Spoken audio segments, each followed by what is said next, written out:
We're back. We are back. Did you forget how to say that, Rob? No, again, I'm the AV asshole messing up the thing. Messing up the program. Yes. Well- hang on. I'll do that. We're gonna do this right. That's right, We're gonna do TJ. this Finally. right. Everybody, just hang on. We're gonna do it right. Here we go. No production Are you ready? value today. Is everybody Do-over. ready? Is Do everybody over. ready? Is everybody ready? Ready. We're back. It is episode 109 of the Metal Roundtable.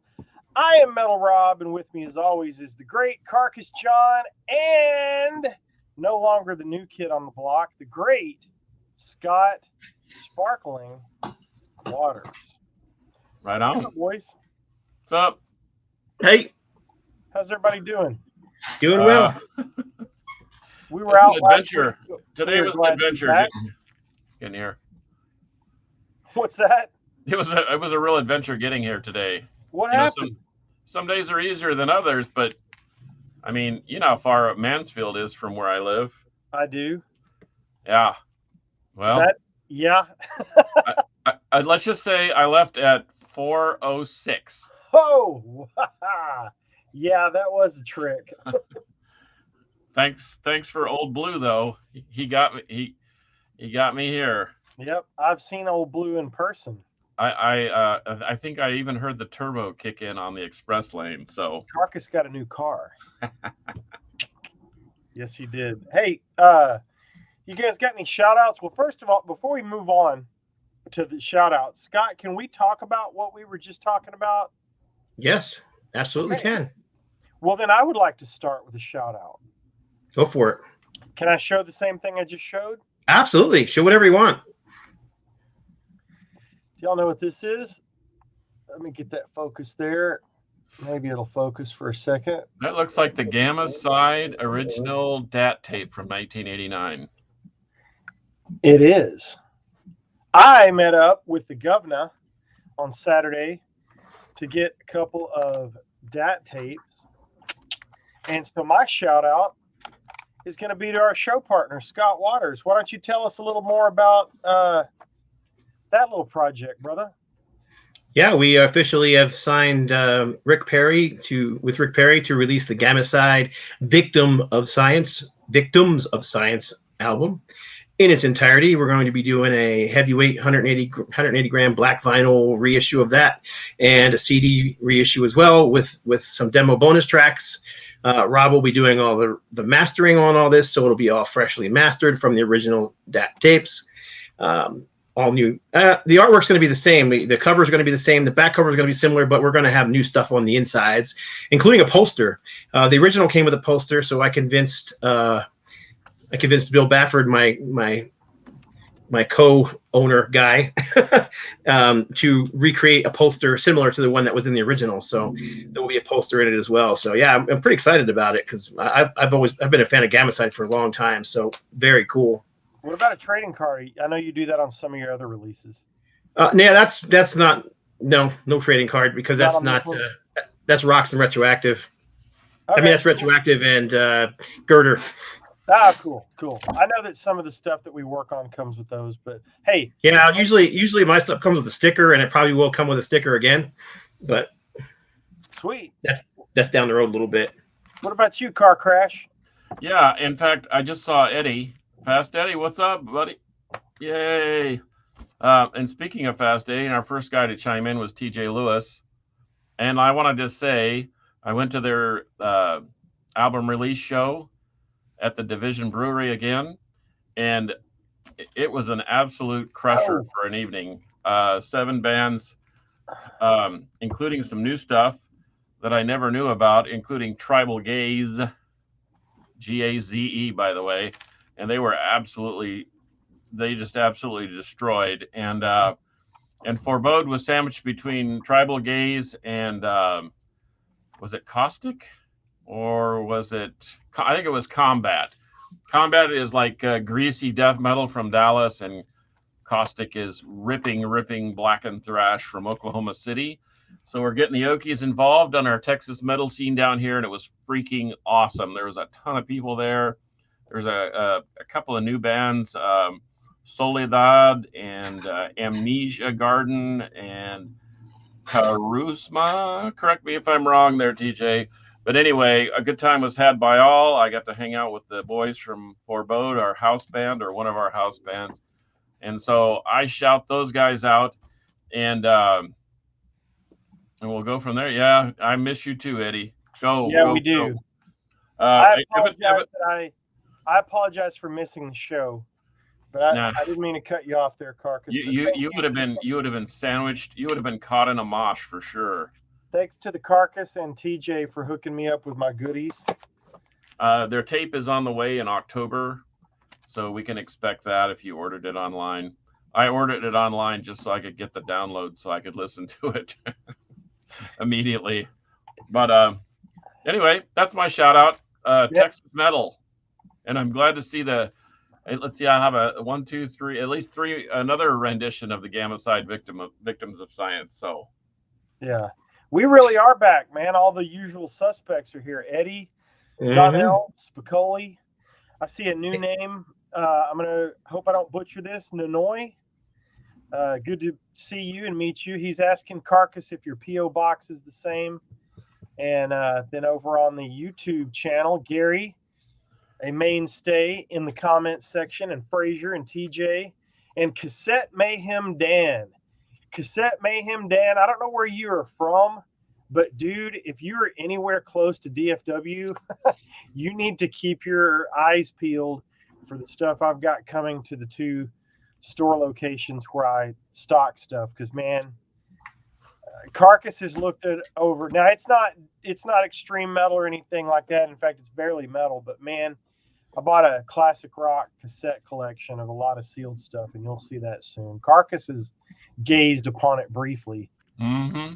But yeah, man, I'm glad to see all the usuals. So before we get into what? Before we move on, I got a couple shout outs too.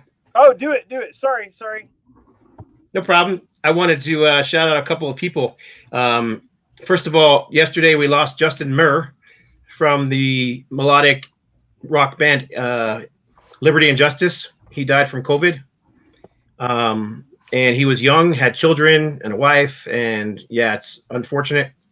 And then also one of our viewers, who's a metal brother and a good friend of mine, Todd Mitchell, passed away last week as well.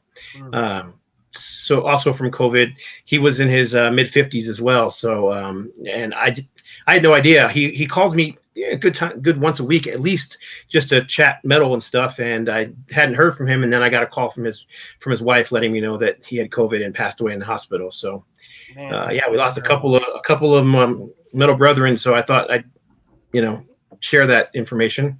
Yeah, no, thanks for doing that. Yeah, Todd was a watcher of the show. He never got in on the comments on there, but he watched all our shows. So, and then also, I wanted to shout out this awesome cover art that wait a minute, John did for the Vindicator Thrashed and Demolished. This is the new release on No Life to Metal Records. This is early Vindicator demos. All their early demos are on here, including a Venom cover, I believe, is on here, if I'm not mistaken, right? Bloodlust. So, yeah, vinyl and CD. And the new Banshee, The Madness, is also out on vinyl and CD on the on No Life to Metal Records. So I'm pretty stoked about those two finally coming out. And then one more. I'm excited about this one too. This is not No Life to Metal Records, but I'm just stoked that it's out on vinyl. But this is Mortification, The Silver Cord is Severed, which I did the cover art for, the redo cover, because the original cover was bad. It was one of their worst covers ever, but the new cover came out great. So there you go. That's my shout outs. I had some this week, so I thought I'd get him out there. Hey, I want to mention one more thing. Donnell Blair, Pass the Ammunition. I just finally finished his art, his cover art for the new Firing on All Cylinders record. He has a video out. He's going to have another one come out here soon. So, go support the locals, man. They need all the help they can get. And like I said, I went to Division Brewery.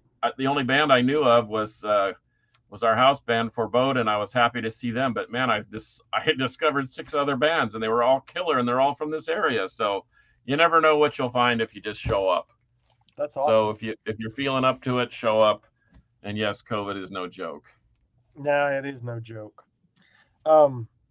Well, you guys mentioned bands, and I just happen to have something sitting here. I wasn't planning this, but as you know, Carcass, you and I go in to visit the Hammer and JP down at Born Late a lot. And I traded Henry some stuff, just a mishmash of stuff that I had laying around. There was a hat and some pins and a bunch of different stuff. So he gave me a little store credit for that. But he was like, "Hey, dude, have you ever checked out any of Dave Greiter's solo stuff?" And I was like, "No, I have not. But if you've ever heard Blood of the Sun, I could listen to that dude play the Hammond all day long. And I'm telling you, the guy could step in a Deep Purple if anything ever happens to Don Airey. He's a monster on the keyboards, and especially the Hammond. So I picked up the Dave Greiter band. I also picked up Dave Greiter solo thing. That thing right there, it is a little jazzy, but I played that for my mother, who's a music savant, and she really, really liked it. And she said, "Who is this guy? He's really, really good." So yes, enjoy them both. Oh, and I grabbed the Storm at Sunrise. So these are 4 Dave Greiter projects. And I believe he sings on Storm at Sunrise. Yep. I can't remember who sings on this one. But anyway, Andy Timmons plays guitar on it. But this is, don't let this panic you. This is a funky rock, disco, shake your ass. I mean, it is awesome, dude.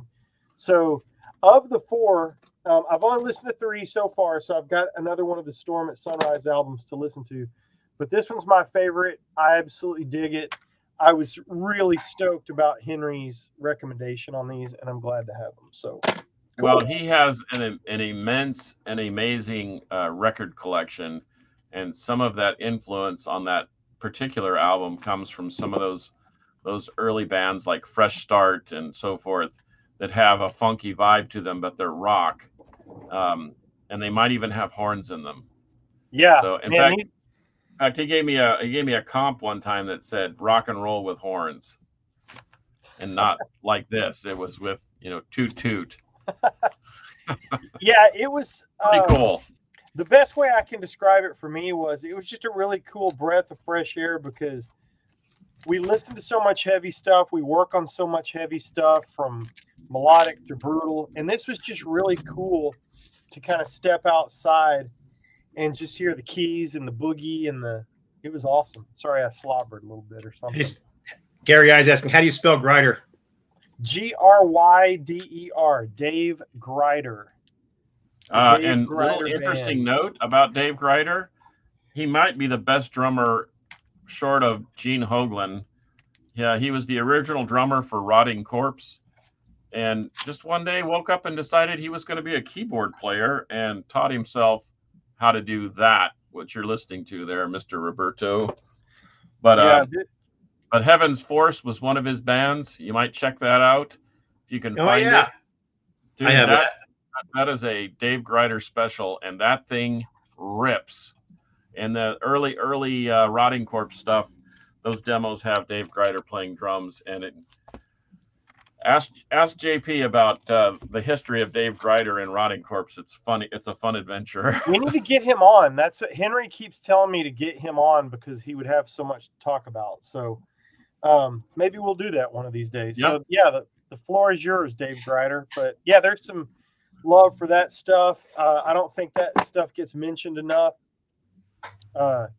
These projects that these guys do, and of course, I knew him from Blood of the Sun, is what introduced me. Yep. But yeah, good stuff. So, well, let's dive into the topic. So before we do, I want to explain kind of what we're talking about. Now, I also want to say that I don't think that there's a right answer or a wrong answer, and we're not going to try to land you either way with any of our opinions. We have literally not spoken about this until we are live right now. All we know is what the topic is going to be. So I've got some opinions on this. And the title of the show today on episode 109 is Band or Brand. And what we mean by that is you go to see a band, and a lot of people want to see as many original members as possible. A lot of people don't care as long as they're, flying the banner behind the drum kit. If it says Judas Priest, then by God, it's Judas Priest. Well, I'm here to tell you, when you go see Judas Priest, there is one original member on that stage. Anybody? Yep. Dave Holland, or Ian Hill. That's exactly right. That is exactly right. And so what we kind of want to get into is what makes it an original band, what makes it a brand that they're just continuing on with the brand with no members. Is that okay? What do you think? What about replacement members? We're going to get into the whole thing. So I'll tell you kind of where I stand, and I'll give you a recent experience that I had. First of all, my one of my opinions on the matter is, if you like it and you're willing to spend money on it, I don't think it makes a bit of difference what anybody else thinks. So if you're entertained and you enjoy yourself and your money is well spent, you have supported people doing music for a living, and I am 1,000% behind that. But we'll dig a little deeper. So recently, my brother's band opened for Jefferson Starship, and I immediately did the eye roll and was like, okay, Jefferson Starship, whatever that means. And I made a couple of quips and funny jokes about it. And I shouldn't have, because I feel like it was kind of disrespectful, but I did. And anyway, so I told my brother, I said, I'm going to go because you're opening for Jefferson Starship. No matter what iteration it is, no matter who's in the band, you're opening. And I'm going to go see it. So anyway, I get there and I did a little education for myself. So the guitar player has been there since 74. I should have pulled up the page. I can't remember the dude's name. Hang on. Is it Paul Kantner? Is Paul Kantner still with them? I don't know who that is. The guitarist for Jefferson Starship. Oh, I don't think so. Because Okay. Here's the deal. It was a guitar player that joined in 74. No, that wasn't his name. Well, can I just cut in front of the line here just a little bit? This kind of started when David Freeberg. Oh, David. Oh, yeah. Oh, or gosh. Freiberg. I'm not sure. Yeah, and he's got some killer rock and roll stuff too, by the way. So I'll wrap this up in a neat little ball, and then I'll let you go, or I'll let you roll on. Yeah. Because this is going to be a good episode. There's going to be a lot of opinions, and I'm very interested to see. The comments are going to drive this today. So I go see Jefferson Starship. It is good. I'm very surprised. They hit the stage and they're killing it. And there's the singer explained, David Freiberg, 74 to present, basically. Donnie Baldwin drums since 82. So he was there for all the Starship hits. And then the keyboard's been there since 98. And Jude Gold on lead guitar has been there since 2012. So to me, those are very, new members. But Kathy Richardson got up there and sang. She's been in the band since 2008. So what did I do? My first and only time to see Jefferson Starship. I listened to her sing. I watched David play. I watched the drummer do his thing. They kicked ass. I walked right over the merch booth and bought a CD that they put out recently. It's only got a few songs on it. But she stood up there and she said, here's the deal. David is here. The drummer's been here since the 80s. And we have the blessing of Grace Slick. Well, I'd never heard that. So if Grace Slick signs off on it, then who am I to argue? So there you go. Poof. What do you boys think? Okay. Well, is that Jefferson Starship or not? and why? Well, or is it a Jefferson Starship cover band, which could be said about almost every band out there? We've already mentioned Judas Priest, not even Metallica. I mean, they don't even have any semblance of the same members. What? And here, since you gave this to me, how about these guys? Are they? I mean, short of two guys, well, and maybe Rex Rocker. I mean, is it the same band? It's not even the same music. And so I started thinking about this because I heard they were asking questions on the radio, and you and I listened to a similar sports talk program, and they said, "What's the oldest restaurant in the world?" And it was someplace in Japan. It was established in 702 AD. It's still there. It still maintains the integrity of the restaurant, and people still flock to it. And I'm sure that it's more modern or whatever. So it got me to thinking, well, when bands move on from other members, do they maintain the integrity of the brand, or does it become something else, or does it become diluted? So I'm thinking of bands like Kiss, because that's the number one that you'll get the argument. Right. But let me ask you a question. Would Kiss survive without Paul and Gene? Probably. In some fashion, it could. All right. Well, then let me back to our question. When you see Twisted Sister, who do you think of? Dee Snider. Oh, okay. You didn't mention anybody else, but you said Dee Snider. Right. That's no joke that Dee Snider is out on his own to huge success, and he's still singing some of those songs. So I guess that's where you get into the brand versus the band. Right. That's exactly what it is. Because Judas Priest, those people are going to see Rob Halford. Obviously, the other guys are great, and Scott Travis has been there for a long, long time, and Ian Hill's been there doing this, for 50 years. Which is killer. That's awesome. But in my opinion, nowadays, and this is not wrong, I don't disagree with this. I had tickets to go see him, and I had a conflict and transferred the tickets. Otherwise, I'd be there. But you're going to see the brand, and I think the brand for Judas Priest is Rob Halford, in my opinion. And I don't think there's anything wrong with that. But hang on, Carcass, because I want to go back to what you said a minute ago about Metallica. How is Metallica not original? Ron McGovney was the bass player. He played on a James Hetfield was a tire changer when Mustaine was in the band. It was basically a three-piece until they added him. Well, and I guess part of what we have to debate, not argue, because we're not going to do that, but what we have to debate is when they rose to prominence, it was James and Lars, sure, and Kirk, and Cliff. Oh my God, Cliff Burton. Cliff, yes. Oh my God. So to me, Metallica was Metallica when they put the first album out. Every band goes through changes and demos, and Mustaine was only in the band for 9 months. Okay. So to me, Metallica. But he wrote all those songs on the first album that made them famous. True, but they kept. And a couple on the second. And a couple on the second. So I'm not arguing with you either, but it is right. It is food for thought. And just like the Dee Snider thing, when Halford dropped out of Priest, what happened to Priest? They became just sort of ordinary. And that's no offense on Ripper, because I think that he put out at least one great record, and a couple killer live ones. Yeah. So I don't think he didn't damage the reputation or the integrity of the band.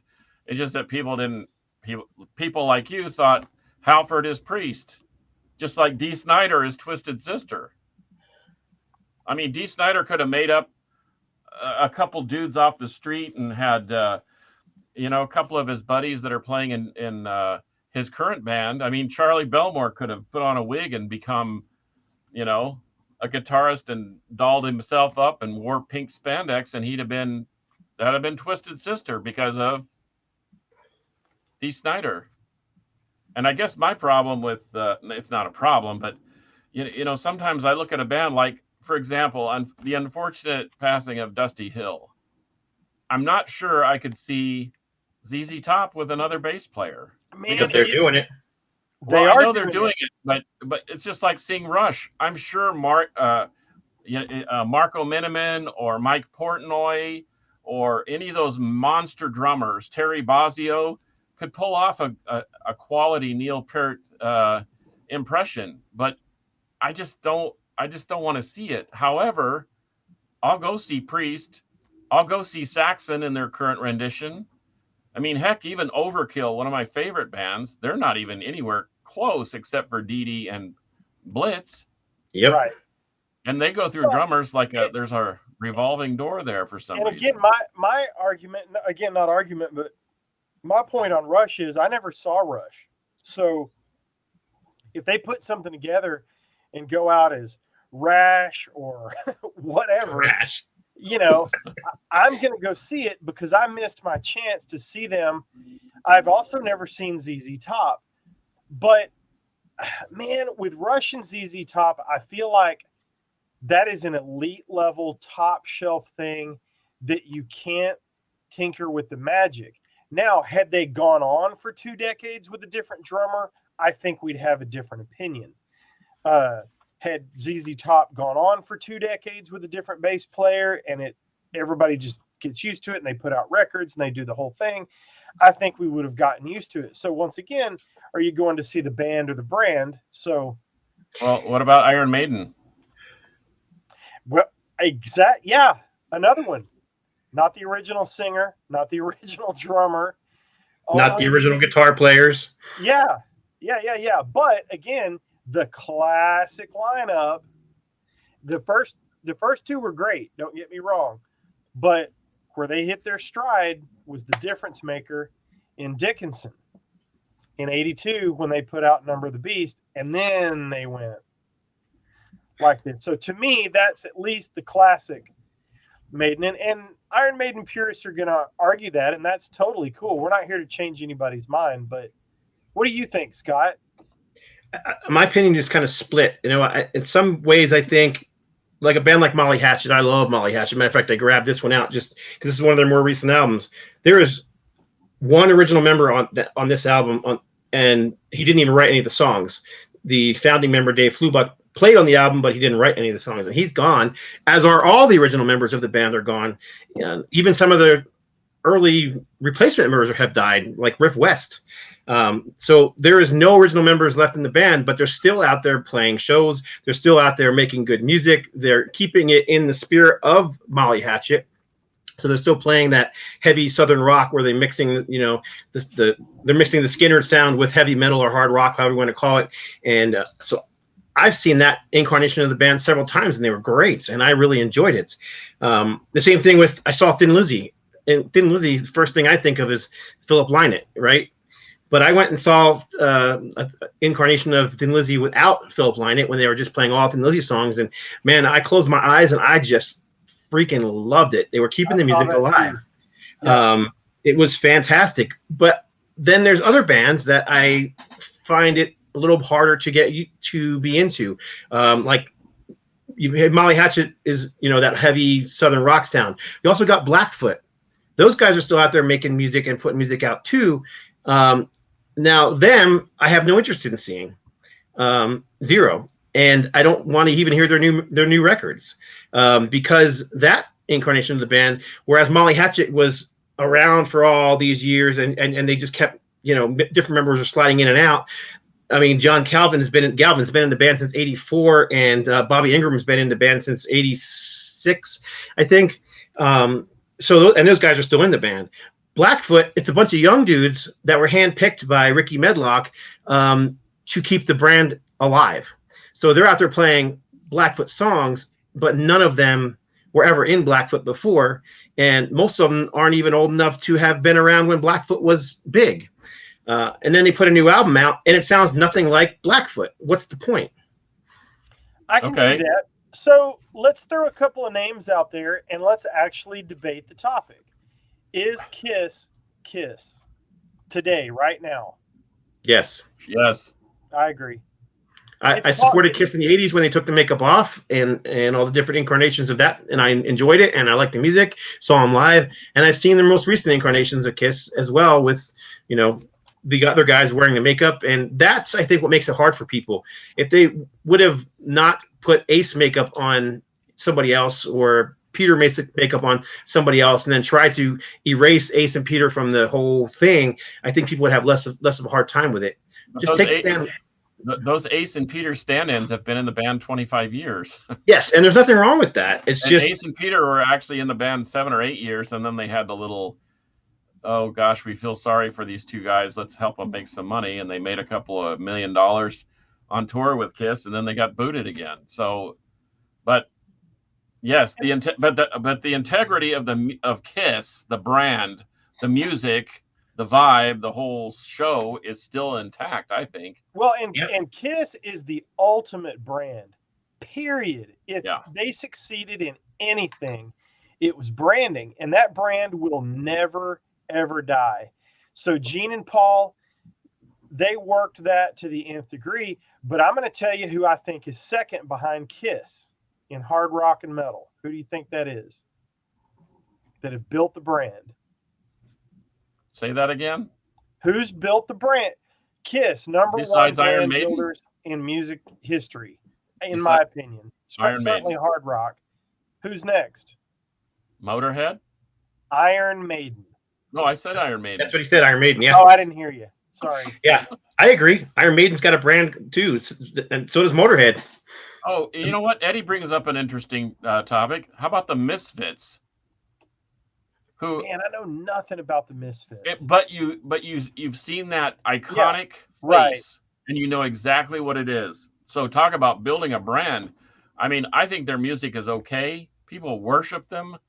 I mean, maybe even to a certain point, like the Ramones, that iconic emblem where it says Dee Dee, Johnny, whatever, and then it says the Ramones on it. I guarantee you people wear that stuff and they couldn't name one Ramones song and wouldn't know a Ramones song if they heard it. But they built a brand and they stuck to that integrity. They sure did. Keith Taylor is watching, by the way. Yes, he is. AC/DC as well. And that's another one that's got the brand. That's that brand. I mean, I can tell you my niece who was in her 20s was wearing a Ramones shirt one day, and she was at my house, and I was like, "Oh, cool, you like the Ramones?" And she goes, "Who?" I said, "The Ramones on your shirt." She goes, "Oh, I thought it was a cool shirt." My point exactly. Yeah, now that I don't really like. I even when I get the Metalhead box, I've got half a dozen shirts backed up from Metalhead boxes that I won't wear because I haven't checked out the band. That's just my stupid rule, but if anybody asks me, I want to at least go, hey, I just got into this, I checked out this one CD and blah, blah, blah. But, but to your point, Scott, I think you made a really great point. And this again goes to the branding. There's so many things that go into branding. Logo is everything. Kiss, iconic logo, the makeup. But Scott, you hit the nail on the head with AC/DC. AC/DC is going to be AC/DC as long as that logo flies over the stage and as long as Angus is out there, stomping around shirtless. I don't care if he's doing it at 75 and they've got another singer.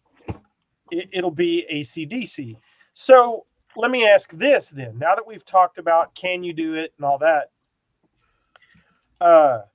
where do you draw the line? Because Scott, you made a point about not going to see Blackfoot anymore. So where is the line of this is turned into a tribute band? And let's say you've decided I am not going to see this. What would it take for you to not go see it? Now with Kiss, I'm already there. It's not so much that they're doing anything that pisses me off or anything like that. I've just seen it, and the backing tracks kind of bother me, but I don't know that I should be really concerned about that. But I've seen it and I've done it, and they haven't changed the set list in 20 freaking years. So I don't want to pay the exorbitant amount of cash to go see the same 12 songs. That's the only reason. I don't know where to draw the line is. I like another band that I love Foghat. I've loved all the old 70s Foghat stuff. I've even bought some of the newer Foghat albums. But going to see them live, the main guys in the band aren't there anymore. They've passed away. And who's left? The drummer. I mean, so it's not a big priority for me to go see them. Now, if I went to see them, I'm sure I would still enjoy it. Like just as much as I enjoyed like the Thin Lizzy, but Grand Funk, that's another one. I love Grand Funk. But who's the first name you think of when you think of Grand Funk? Mark Farner. Mark Farner's not in Grand Funk, but they're still out there making noise, and they got a great guitar player in the band. I mean, Bruce Kulick is a fantastic guitar player. I won tickets to see them play at the State Fair, I don't know, 10 years ago now.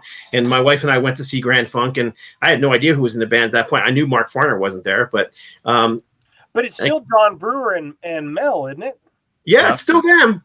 But so I mean, that's 2 of the 3. So to me, that's Grand Funk, and they can add a guitar player. Okay, well, Fraser Dawson asked the question: if Steven Tyler left Aerosmith and had a new singer, would you listen to it? Did you listen to it when he? Would you listen to it? I don't know. I mean, I would try it. I'd give it a shot, of course. I love the Joe Perry project. I like the Joe Perry project. I like Whitford St. Holmes. So I don't know. I'd have to hear it. But I mean, can you have Aerosmith without Steven Tyler? See, and there you go. He's the brand. He's the face. Can you have Motorhead without Lemmy? No, you can't. No, absolutely not. Okay, well, let me ask a tough one then, and this may not be tough for some. How about now they have, once again, they're selling a brand because Abath, who is a founding member of Immortal, is no longer with them. This is Demon Oz and Horg, the drummer, and they just went and grabbed a guy that was in the band before, and they keep putting out stuff as Immortal.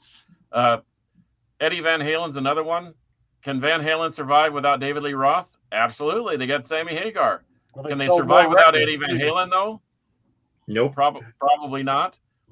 Could Megadeth survive without Mustaine? Nope. Like him or hate him. And that is not a brand thing.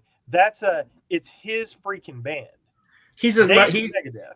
He is as much Megadeth as Lemmy is Motorhead. You know, Motorhead, or Steve Rowe is Mortification, or I mean, there's just those certain guys that are the band, you know. Right. Okay, and Keith Tabler said, take Foreigner for example, 0 OG members, and they're more popular than ever, and they do sound incredible. In fact, I like Foreigner better now than I did back when they were putting out Urgent, and I heard it on the radio every 15 minutes. I thought they still had a guitar player, but Mick Jones is still playing with them here and there. He's not with them permanently, but anything new they put out, he's playing on it, and he does do some shows. He just doesn't tour with them full time anymore, just because he can't. Well, but yeah, he's still considered a member of the band. Eddie does bring up something really good here. I really like this. Megadeth is a great example of a brand/band with a single original member. Part of the fun of that history is celebrating different eras and lineups. I think that is an exceptional point, and I did that with Kiss. I've certainly done it with Megadeth. You can do it with Iron Maiden too. Absolutely, with Iron Maiden, and just sat down a few weeks ago with Tim Owens, who replaced Halford and Priest for a couple of albums. And in my opinion, his era of the band is every bit as important because he kept it alive, in my opinion. Yeah. Oh, how about this? How about Journey? I love them more now than I did. I saw them do Escape and Departure in Vegas, and single-handedly, they are as good, if not better, than they used to be back in the 80s. And Data is just he reestablished that band. You can ask Neil Sean about that. He said he single-handedly saved the band, and has kept them rolling. I think Tim saved Judas Priest, at least kept them relevant. Yep. Yeah, I agree. And he gets a bum rap for, we're not going to listen to him because he's not Halford. They missed Jugulator. Yeah. Was the heaviest Priest record they ever made. Yeah. And I saw I saw Priest live with Ripper, and he was fantastic. So Yeah. Hey, Steve Harmless Rebel brought up a good point. He's like, Riot had 37 lineup changes, no OG members, and they're still killing it. Yeah, well, aren't they Riot V or But Riot the 5? Riot B, yeah, that's the thing. The And same fifth thing with Thin rendition. Lizzy. The members of what was Thin Lizzy is still putting out new music too, but they changed their name. It's Black Star Riders putting out the music, Right. and Black Star Riders is touring. And when Black Star Riders tours, they only pretty much play the new music. When they tour as Thin Lizzy, they play Thin Lizzy songs. So Integrity 101 brings up, he's got a statement here, and I'm scrolling through some of the comments. He says, I care about the band of musicians, not the brand. What do you mean by that? Do you mean to you it's more important to have original members over the brand? That's what I'm curious about. I'll be interested to know what you guys think. And then let's see. I find bands. I got a little bit of I know we don't like to have, what do they call it in Spanish? It's called chisme, like gossip or like little meanderings. But Fraser Dawson says, what about Metal Church? They've had a multiple rendition, but you want to know who the replacement might be for the singer? You know him. I do? You know him personally. And he lives not too far from here. Like in Houston. I feel stupid. And you're taller than he is. Udo. Oh, what? That's the rumor. Huh. And it's been going on for evidently it's been going on for a while. So we'll keep that one under our hat for a while till we can confirm. But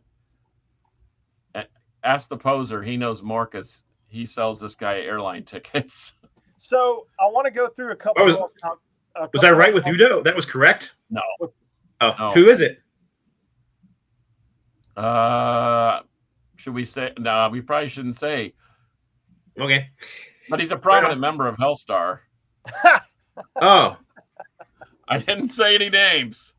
So I think Integrity 101 answered my question. He says, I find bands that share musical input equally and stay together for a long time, usually a decade plus, tend to be the truly elite bands. I don't have a problem with that. I think that's right.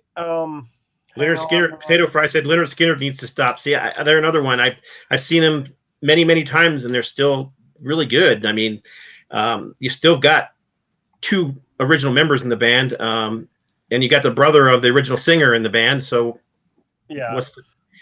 And Harmless Rebel says Priest doesn't count, though. That's the second version of the band, and Ian's been the only original member since '75. And I kind of see original bands as being like who played on the albums. That you can't really go off of who played before they even recorded anything. I mean, that's kind of tough because every band goes through members like before they get a recording contract. Right. He also says Megadeth is a great band to discuss here. To me, Megadeth and the band was 89 to 97. Before and after that, it's just Megadeth, the brand, basically solo Dave Mustaine. That's fine, but a band, not really. Yeah, well, that's a good point about it not being really a band because it's Dave and a rotating cast of characters. So I see your point there. Except to me, I always think Megadeth, Dave and Dave. So, I mean, I know Dave Jr. is no longer in the band again, but I still think of him as much Megadeth as Mustaine. But that could be just me. Yeah, man, he's got some real good points here. For example, in best all-time music lists, I think one needs to clearly define the musicians in the band before discussing the list. That's interesting. And then he says, I'll talk Pantera all day. And he says, Pantera isn't Pantera till Phil joined. I agree and disagree. The first three albums are solid. I don't care what anybody says. That was teenagers making some badass music, and their dad owned a recording studio, and it was awesome. And they were huge in the region. Texas, Oklahoma, Louisiana. It's the tale of two bands.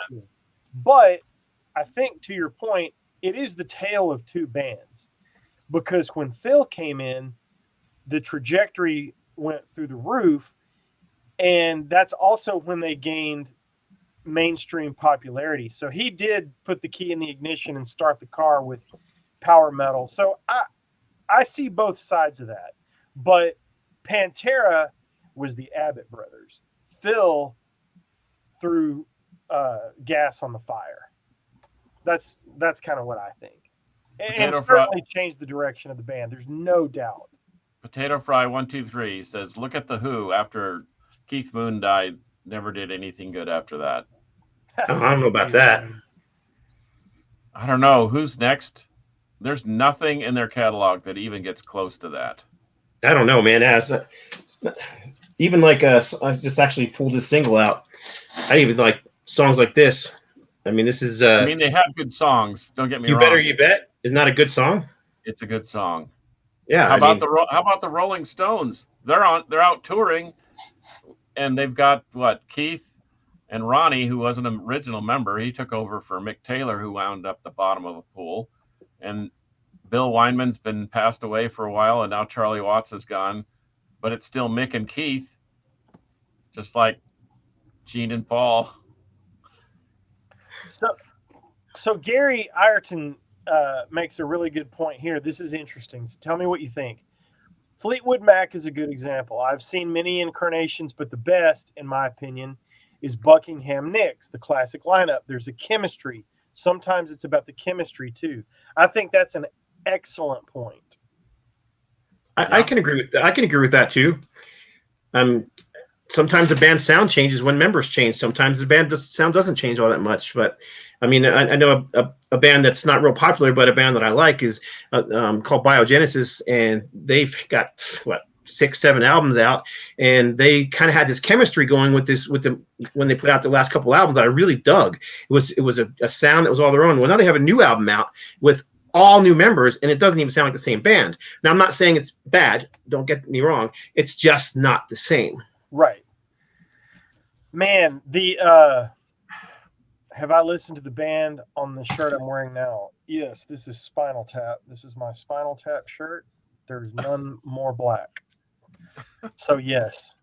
Gosh, man, the comments exploded. Deep Purple. Good. There's another one. Right. Yeah, who's left? And here's where the magic, I can't figure this out. Why does Deep Purple still sound like Deep Purple? Because they still make great songs because they maintain the integrity of the brand. And there's a band like Black Sabbath and Rush that never consistently had the same logo, unlike Kiss, on their albums. Go look at them. Deep Purple I mean, there's some things like the D and the P and whatever, but that was just sort of an afterthought. Three guys to replace Mark Farner. Yeah, that's true. Nazareth, another one. There's 1 or 2 original members left in Nazareth, and they're still putting out new music too. They put out a new album 2 years ago, right before COVID, I believe. But if you listen to that album, if someone would put that album on for me and didn't let me see the cover and ask me who it was, I would not guess that was Nazareth. And then even if they would have showed me the cover and said this is Nazareth, I would have been like, "You're lying. You got the CDs mixed up. That's somebody else." They do not maintain the brand. How about Pink Floyd? That's a good comment. Spinal Tap, no OG members. Is Pink Well, Floyd that's because they keep all dying. What's that, John? Awesome. Pink Floyd a brand? Pink Floyd? Of course Pink Floyd's a brand. And they kept going without one of their main members, Roger Waters, and did really well with it. Mm-hmm. I mean, And The he Wall. did really well without them. So they both did really well.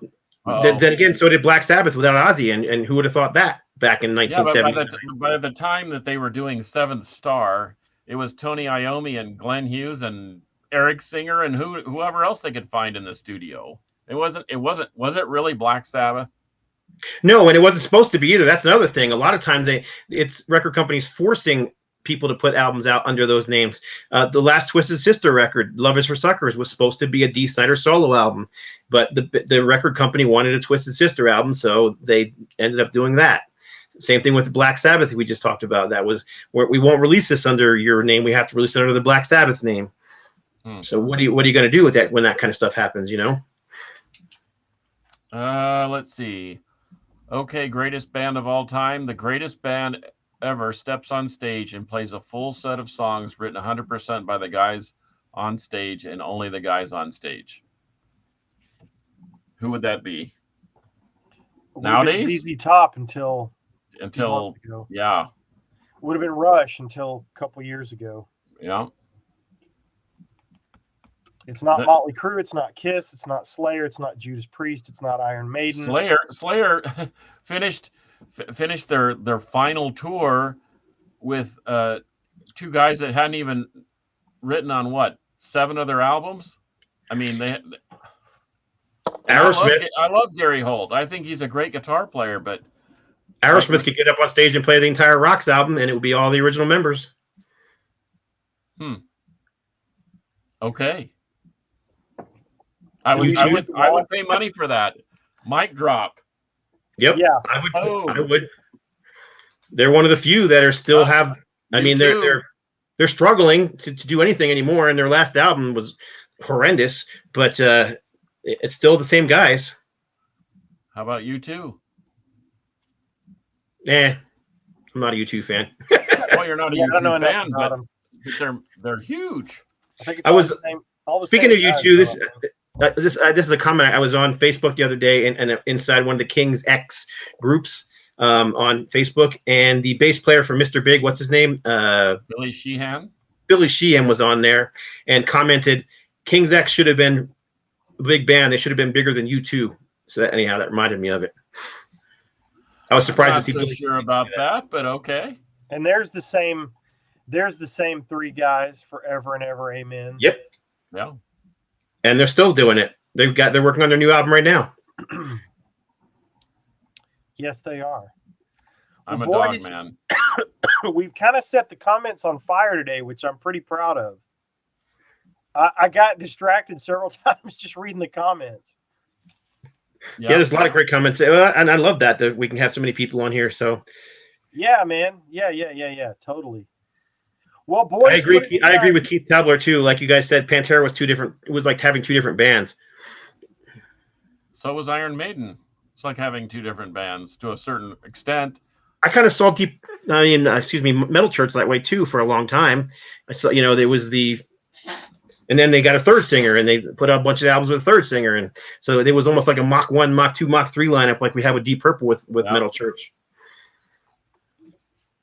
Sometimes I wish bands wouldn't come back because they come back and they put out crap. Well, and the Metal Church brings up. I don't know what they'll do, and I've thought about this as recently as the last few days because they have David Wayne. David Wayne passes. They get Mike. Mike does very well in the band for many years. They get Ronnie Monroe. Who that kills was kind it. of a dark period on the band for me. Not because of him. I don't mean it like that. What I mean is I was kind of out of touch. That was during part of my dark period. But he killed it in the band. He was great. And but I saw a video of them playing at Trees here in Dallas, and I wish I'd gone because I thought he did a fantastic job. So I missed a lot of that stuff while he was in the band, and that was my own fault. Then Mike comes back. It kind of revitalizes them again. They put out a couple albums. Everything's going great. And then he passes. So I don't know. I don't know what that does to Metal Church or that brand or band or whatever. I was glad to see Kurt playing in the band. I think you bring up a really great point, though, Rob. Where is the line of demarcation? Where do you just say, I'm done? This is not it's kind of like, and no offense, but Uriah Heep, I wish they'd have stopped making records a while. I mean, or at least under a different moniker, because they're so up and down, back and forth, and they're still putting out records as Uriah Heep. And I'm thinking, right, kind of like the Thin Lizzy Black Star Riders thing, you know? Yeah. Just call yourself something else. How about here's one for you, John? What do you think of this? How about Boston? Well, I saw them with just Tom Scholes and everybody else that they could grab from the studio, and they were freaking awesome. But it was same. I saw him at that show in Allen, and I'd never had a chance to see Boston. At some point, the music has to be the focus of your attention. And however that, and I give bands a lot of credit if they're doing everything that they can to keep players that know how to do it right. I mean, like Slayer. I mean, when Lombardo left the first time, they didn't just go out and get some hack. They didn't ask Lars Ulrich to play. They got Chris Bostoff, who is a bad motor scooter when it comes to playing drums. He might be a little bit technically different, but he could stay up with the integrity of the music was not going to change. And when Megadeth shuffles through their lineup, he gets guys like Chris Broderick and the Drover brothers, and he gets guys that can really play because it's about the music. So, but I think the music and the brand go hand in hand. And that's why, like, every time I hear that Uriah Heep's putting out a new record, I think I want it to be good, because I remember those old days and like Scott said, when Blackfoot and all those bands were good, and you want it to be like the old days, but I don't know. How about, and I got one more for you. How about, it's another tale of two bands. How about Alice Cooper? Alice is the brand. Yep. Right, but there is the Alice Cooper band, which is very much different from Alice Cooper, the solo artist. Right. Yeah. No, I agree. He kills it. I saw him in Vegas at Psycho Vegas a couple years ago. He absolutely was. I mean, it was great, but he, School's Out, I'm 18, all those classic songs, and he found people that knew how to spice those songs up, and it was about the music. And of course the theatrics, kind of like Kiss. Right. Well, and going back to the opening of the show, and we need to scoot here in a minute. Going back to the opening of the show, this is why debate is good. This is why music rules, because if you want to hear the songs live, like I'm going to see Blue Oyster Cult in, I don't know, 10 days or something, and I know it's just the two guys, I'm thrilled to death. I can't wait. This is the only lineup of Blue Oyster Cult I've ever seen, and it'll be my third time to see them with this lineup. And they put out one of the strongest albums of their career. I will say it's their best. It is certainly my favorite. That thing is great from track 1 to track 13 or whatever. Yeah, it's awesome. Oh my gosh, what a great album. So I can't wait to go see, Buck Dharma and Eric play live. I want to see them while I can. I'm just so stoked about that. So, but once again, like I was saying, it's not about debate. It's not about arguing. It's about loving music. And if it gets the money out of your pocket, then I think you've done the right thing. I think you've made the right decision if you pay to go see it, regardless of who's in the band, who's not in the band, or what the logo says behind the drum kit. If they got your money, you supported the music and you did the right thing, if that's what you wanted to do. So Fraser says we should do a topic that which bands do we think should not have come back after being out of hat for a while. That might really stir the pot. That might really get it going. Write it down. We'll think about that one. Yeah, we'll write it down. We'll think about that. Yeah. All right, boys. Is that it? I'm good. I'm good. I appreciate that. That was a great discussion. I enjoyed all the people that were chiming in. I was reading along the whole time. Keep up with it with Integrity 101, man. Holy cow. I mean, that's fantastic. So many good comments and so much food for thought. I appreciate you guys chiming in. Hey, without you, there is no us. We crossed over 400 subscribers. Did you guys know that? Right on. Hang on, I'm gonna go. We should do a contest and give some stuff away. Woohoo! 405. Yay. What's that? Like 1% of what you have on your channel? Hey, what have you guys picked up? Just as a parting shot, what have you picked up new that you really like? What's that? I can't see. Oh man, the new Carcass, Torn Arteries.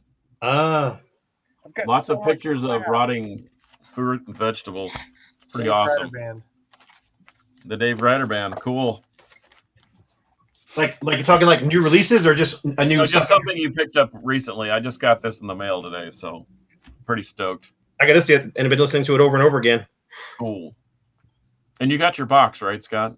I did, which reminds me, I was going to say that, but I got my beginning cut short. I got a nice package from my two co-hosts on the show, and if you want to see what I got from them, from Rob and from Carcass John, you'll have to wait and watch on my channel. I will be uploading a video of a live opening, which will be coming up in the next day or so.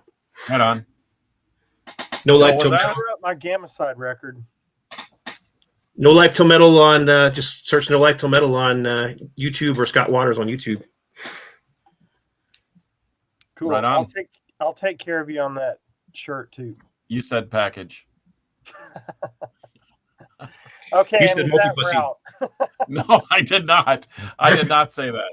Yes, I actually, I had 2 weeks figure out of what downtime, episode- and I listened to that over and over again. Anyway, when I figure out what episode that was in, I'm gonna go edit that 2-second clip of you saying that, and it's gonna be the opening of every show till Doomsday. Multi-pussy. Yep. It's going to be the name of the new song. I like it. I like it. a man after my own heart here. I pretend Metallica retired in '94. Oh man. All right, you boys rule. That was a good show. Yep, enjoyed it. Right on. All right, well, until next time for episode 109 of the Metal Roundtable, I am Metal Rob, Scott Waters, Carcass John Fossum. Until next time, Metal. will Prevail. Now he leaves us hanging.